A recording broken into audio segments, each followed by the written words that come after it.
Hello and welcome to the American Experiment Podcast. I'm Bill Walsh, and I'm joined today with my colleague, Catrin Wigfall, and we're going to talk about the Circle of Education Funding. It's trademarked. We're going to trademark the Circle of Education Funding. But in a nutshell, I can explain the Circle of Education Funding. We'll do it fast, and maybe we put the graphic up on the screen if we're really good at this podcast game. It starts with funding at the legislature. K-12 funding is a big deal at the legislature. It takes up a huge part of the state budget, like half. And so we go to the legislature, and there's all this pressure to give more money to K-12 schools. And so Republicans do it, Democrats do it, and they give more money to the formula that funds students. And that happens at the legislature almost every budget. So once that happens, the second step of the Circle of Education Funding is that teachers and unions find out how much they're going to get in their district. And then they go to negotiate a contract with the superintendent and the school board. And of course, they ask for every last dime of that new money they got from the state because they know what it is. And sometimes they ask for every last dime and more. They ask for more money than this district can even afford on paper. And a lot of times, school boards grant that money to them. We're going to get into some real live examples here in a second. Third step of the Circle of Education Funding is a few months later, the school board meets and says, wow, we don't have enough money to meet our needs and to meet our obligations. We're going to have to make cuts, budget cuts. So they have a school board meeting. It's packed. And they cut the middle school band program. They cut Spanish. Football players are going to pay $200 a year instead of $100 a year. Instead of walking a mile to school, kids are going to walk 2 miles to school. We're going to save some money on transportation. Perhaps we cut schools. Certainly, we may cut some teacher positions because we've agreed to a contract that we can't afford. Then the next step in the Circle of Education Funding is we blame. Who's to blame for this? These cuts. The legislature. So it goes right back up to the legislature. We need more money in schools. Schools are underfunded. Give us more money. And then the teachers take it, and then they cut schools, and then they ask for more, and it goes around in a circle of education funding. That's trademarked. We're going to get the yes, please do. You've been working on that for a while. Yes. So that's it in a nutshell. But as we sit here in March of 2024, we're seeing it play out in front of our eyes. As we speak. And so I thought we'd run through some different school districts. And let's start with Rochester. Why not? Our favorite city, Rochester. So I'll give the details, and I know you've got some more in-depth on Rochester, the contracts. But Rochester just settled their contract a few weeks ago. And the numbers are astounding. The cost of the contract, we don't really have all the details yet, but it's going to put the district $2.5 million in a hole immediately. The superintendent bragged to the paper that it's the largest increase teachers have ever got. And then in the next breath, he said, that's unsustainable. So he knows that this contract that he has agreed to is unsustainable and that big cuts are coming, or they're going to go back. In Rochester's case, they're going to go out for a referendum. But they're giving their teachers, one number we do have is 15.44% increases. That's a massive increase. We don't get that at American Experiment, I can tell you. And if to help in that, you could go to americanexperiment.org/donate. You could get maybe a 1.5% increase, but 15.44% increase in salaries. And maybe you can explain how that's applied, because teachers get paid on this steps and lanes thing that's kind of different. Yes, and that's important. So first off, I just want to say, as a former teacher, I think teachers should absolutely have the right to make the case for a pay increase. I'm all about paying good teachers a livable wage, and then some if they're exceptional and all of that. The problem with the union's rigid salary schedule, which I'm going to break down, is that you end up overpaying poor performing teachers and underpaying good paying teachers, because there's this baseline that every teacher starts at, and they get increases just based on years of experience, and then if they get any more education. So it's typically called the steps and lanes salary schedule. So when the union says, okay, we are fighting for 15% increase for Rochester teachers, that increase doesn't reflect the pay increases already built into the union salary formula. So because you live another year, you move over a step. Or maybe you go up a step, or then down a step, or whatever the direction is. Yes. And then you get a degree, you go over. Right. So you have the steps. Those are the number of years the teacher has been teaching. So year 1, year 2, year 3. It's typically capped around 20 or so years, but then you can also move the other direction. You can go up in the years that you have taught, but you can also go over in the lanes if you get more education. So more credits with your bachelor's degree, you earn a master's degree, you keep taking classes. So there are different ways to move up that salary schedule so that you can continue to increase your salary over the years. So again, the union negotiates a increase to the base formula within that schedule. And then there are increases built in just for teaching an additional year or going to school to get some more credits and that sort of thing. So those automatic pay raises aren't always part of the conversation. So once Rochester's collective bargaining agreement becomes public, I'm going to go in and calculate, all right, so with that 15%, what is the actual total increase that educators are going to experience under this new salary schedule? Again, teachers, make the case before your school board, before taxpayers, but let's use real numbers and make sure that we're including all of the different percent increases that are built in. Yeah, and to be clear, the purpose of the Circle of Education funding isn't to say the teacher shouldn't get paid more necessarily. The purpose is to connect these two meetings that happen in the school district. The one where they ratify the contract, and in that case, it's upwards of 70%, sometimes more, of the entire budget is people. Education's a people business. So the teacher contract, and they're the largest union. Obviously, there's some other unions for employees in the school district, but that teacher contract represents a huge part of the budget. And once it's decided, all you have left is the discretionary, the 30% budget. And then there's another meeting, like I said before, where everybody comes. Nobody ever goes to the meeting where they agree to 60 or 70% of the budget. Everybody comes to the 30% because that's when it affects me. Oh my gosh, you're cutting, Spanish, we're not going to do Spanish anymore. And the Spanish teachers let go, or we're going to, all those things I talked about earlier, the costs, or schools are going to get closed. Yeah. So we just need to connect those two pieces. And so that people understand the reason we're here today is because of the contract we settled. And if we like that contract and we agree to it as a community, fine. Then we either got to raise taxes or we got to make the cuts. But we can't pretend that didn't happen. Right. And so there's kind of an awareness campaign with the Circle of Education funding. And it's kind of working. We're getting some better reporting already. No, yeah. And I think it's important to bring up because even with those numbers, you have a disconnect between what districts can afford and then that governance pressure piece. So here are some numbers that we, the district, offer to the teachers union for a collective bargaining agreement. And then there's pressure from the teachers union, from everybody else saying, we don't trust those numbers. We think you can dig a little deeper in your pockets. And so there's a disconnect between what can be, what is actually affordable for the district, and then the pressure to make those numbers higher. And I want to jump to Minneapolis because that's good. Let's do Minneapolis. You have written on this, and I think it's a very interesting point. You agree to a contract, the district agree to a contract, and then realize that it's not sustainable. And what do we see from school leaders? They dip out. They say, I'm not going to be responsible for digging the district out of a hole with this recently negotiated contract. You're talking about a strike. Minneapolis teachers went on strike in 2022. Yep. And they were out for 3 weeks or so. And then they forced the district stand. And so the superintendent at the time, can't remember his name anymore, signed that contract and resigned the next day.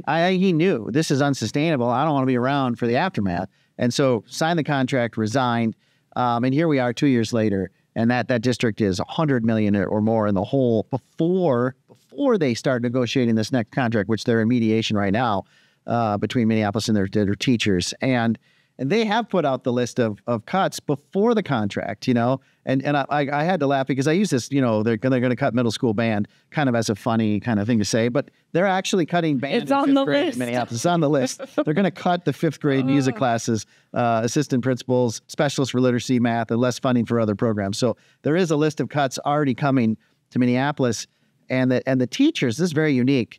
The teachers say, "Well, we don't buy it. We don't buy your books. We don't think we think you're lying, and we've done our own analysis of your budget." And I read it. It's very poorly written for one thing, very amateurish. But it says, "Oh, you spent too much on administrative costs, and you spent too much on supplies. And if you cut your supply budget, you could pay teachers more, and all this nonsense." And so they're having a fight over the numbers, and it really is that school district funding is very transparent because it's public. And we know exactly what the legislature gave Minneapolis, and Minneapolis presents their budget.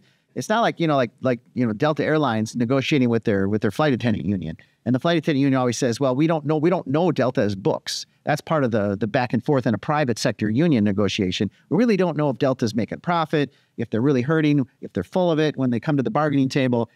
But in the school district, you have all the numbers in front of you, so it's kind of transparent, which is why we keep getting in this problem. Mm-hmm. One other thing in Minneapolis, in their strike in 2022, they fought for a provision that says when we get to the point in Minneapolis where we have to lay off teachers, which they're headed for because they're heading into statutory operating debt. There's going to be a preference in how we lay off teachers, and we're going to protect teachers of color in that system. So usually layoffs are done by seniority. Last in, first out. Last in, first out. You know, in terms of a typical union kind of way to do it, the people at the bottom get let go, people at the top stay. But in Minneapolis, they put in a provision that says, nope, we're not going to use the seniority system perfectly. If there's a teacher of color in that pathway and there's going to left, they're going to stay, and someone else is going to get let go. Now, I believe you can chime in, but completely unconstitutional what they're doing, and it's only a matter of time before that, if they do it, a plaintiff is going to emerge, a white teacher presumably is going to say, hey, I had seniority, I was let off in lieu of this other person based on the color of my skin. So. I mean, have you written about that? I remember you've written about the oh goodness, I'm not sure of this. Well, it goes back to just how we as a society are basing decisions off of immutable characteristics. And that's not right. That's not the way to address these things.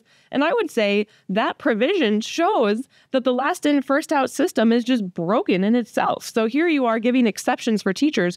Why don't we give exceptions then for teachers who are in, year 1, year 2, year 3, getting results for students, effective teachers? Have we used the word merit anywhere in this conversation yet? No.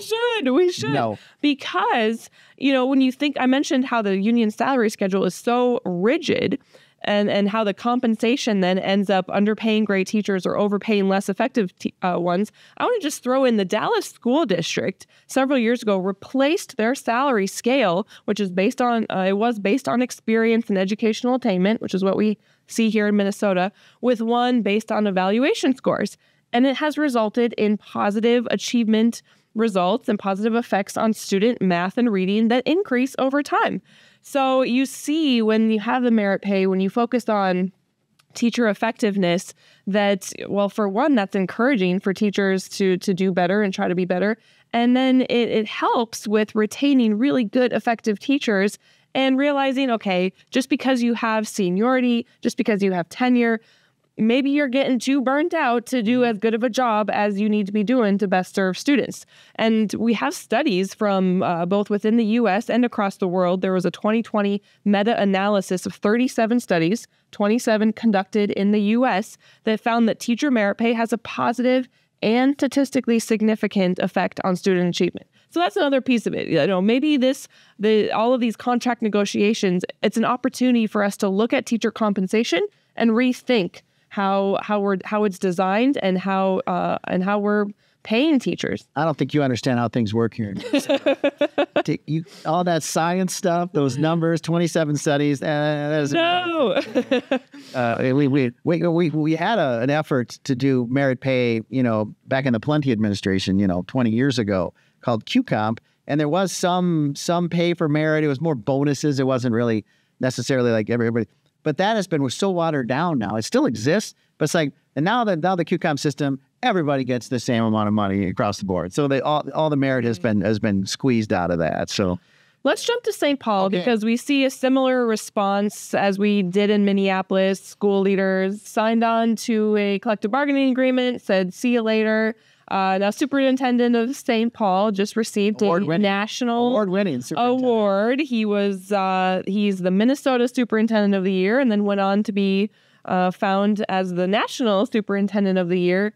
But he's leaving the district. Here's why, by the way, Wisconsin. I have their educational attainment statistics in front of me. So this is clearly why Joe Gothard was named the Superintendent of the Year statewide and nationally. This is kids, a percentage of kids reading and doing math at grade level. Reading at grade level, 33.9.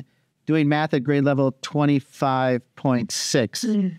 Award-winning numbers out of that St. Paul School District. So, and this, by the way, that's consistent across the state. We're less than 50% at grade level in reading and math. So St. Paul, they just agreed to their contract. So the big news this week is they've agreed to a contract. Tentatively. And then so we're like, okay, What's in it? Well, how much money? Right. Here are the numbers. Here are the numbers on our way into the St. Paul School District thing. They a few numbers, $56 million.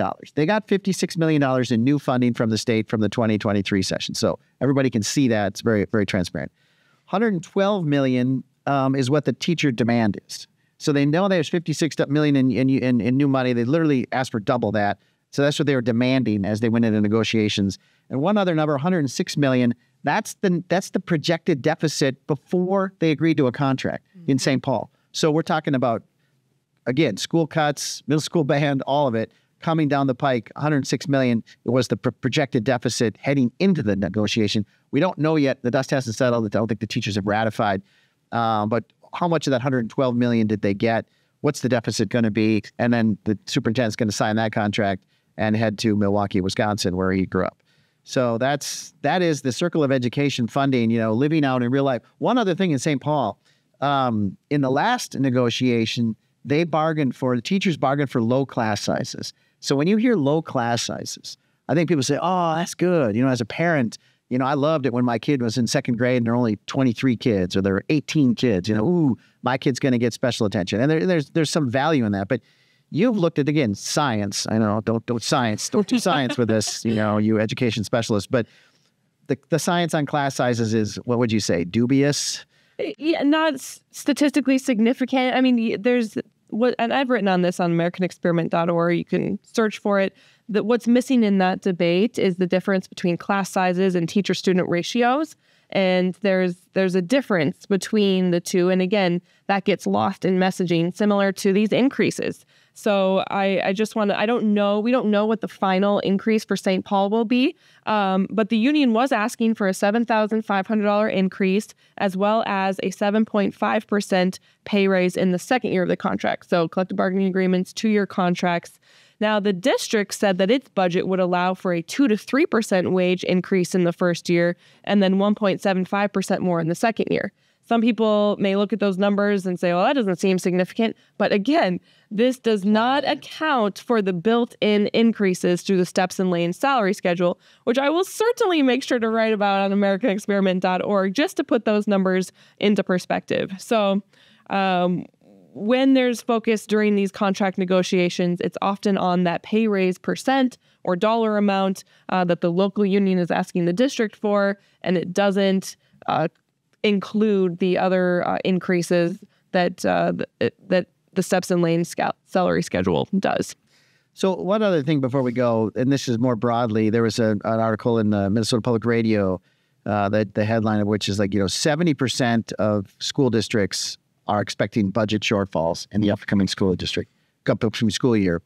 And again, after we put $2.2 billion in new funding from the state, what's the disconnect there? They put so much money into education, and yet all these districts are projecting beyond the salary contracts they've agreed to, which are bankrupting them. Not everyone has done that. Some of them were responsible. But these shortfalls, even with this new money, what is causing that? What's driving that? So I have a couple answers. First, it can't be new historic spending if it's attached to all of these mandates already.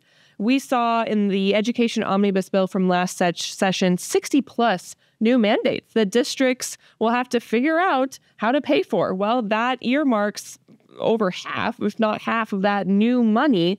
And with the budget shortfalls that existed even before this money, that's why you still see districts trying to stay above water and say we're still seeing red. So that's one piece of it. The legislature put all these new mandates. An example of a mandate, one of the we talked about in our summer tour last year was allowing part-time school district employees to collect unemployment in the summer. So your bus drivers, your cooks, the folks that work during the school year traditionally have not worked in the summer and have sort of been laid off, done other things, and come back in the fall. And that's been how it's been forever in American education. But now this year, they're going to all go on unemployment, and the district's going to have to pay that unemployment cost. So they got no funding for that. That's a new mandate without any funding. So that's one. Paid family and medical leave is another expense. Putting menstrual products in girls' and boys' bathrooms, that's another expense. So you have all of these mandates that, unfortunately, not all are academic achievement focused. And so, okay, here you go, districts. You have to implement these. Well, I guess they did it the other way. Here's your new spending. Now here are the new mandates that you have to implement. And so districts are trying to figure out the total cost costs of all of these mandates. I think it's still being calculated, but a very large chunk of that change was already accounted for as that education omnibus bill was signed. The other piece I want to focus on, and this is a mini plug for my upcoming education paper on the topic, is the COVID federal relief dollars. Those are set to expire in September. There are districts who have already spent them. There are districts who are still spending them. But I think that piece is important because when you make financial commitments that are all but guaranteed to bring financial challenges, you will exacerbate that fiscal cliff that you are either butting up or already falling over. It's one-time money. Yes. It was never going to be sustainable. It was never projected that way. Correct. Sold that way. Correct. And so when school districts, and not all of them, but I've gone through financial statements of districts, when you use recurring spending obligations with one-time money, you're going to then have to figure out how do you keep where are the dollars going to come from to keep those obligations met? And so you think of districts who hired new teaching positions. They were strongly warned against that. There was a lot of emphasis placed on the fact that this is one-time money. If you're going to hire a teacher or a new aide or whatever, it comes with salary, it comes with benefits, it comes with potential retirement. You have to pencil out a plan for when that relief it ends. And we see not every district did that. There was a Robbinsdale school board member who admitted, she said, we used the COVID federal relief aid to hire more people. We were warned against it. We shouldn't have done it. And now we have to deal with it and face the consequences. Now they're going to raise taxes or close schools. Well, right. You have to come up with the money from somewhere. And then you think of, so I mentioned hiring new employees. I think you think of technology, right? So you could use COVID federal relief aid for technology, and there were some things that made sense, Wi-Fi, one-time things, laptops, right? But if you use it on things that require annual fees or outlays for upkeep, you have to come up with those dollars. Some schools expanded facilities. Now you have to think about, well, what does that mean for increased custodial costs or utility costs? And so all of these costs that are going to continue once those dollars sunset, the district has to figure out where the money is going to come from. What's the paper going to study? The paper is going to study exactly that. COVID federal relief aid, what districts spent it on. District. So we able to look up your district? Oh, we'll see how easy that is. Maybe not by district. District budgets are hard to work through with the line items, and what does this mean? I'm going to have some district specific data, but look at the whole and see how much of the money was put toward these recurring costs once those dollars sunset that could leave districts scrambling. Mm-hmm. All right. Well, good.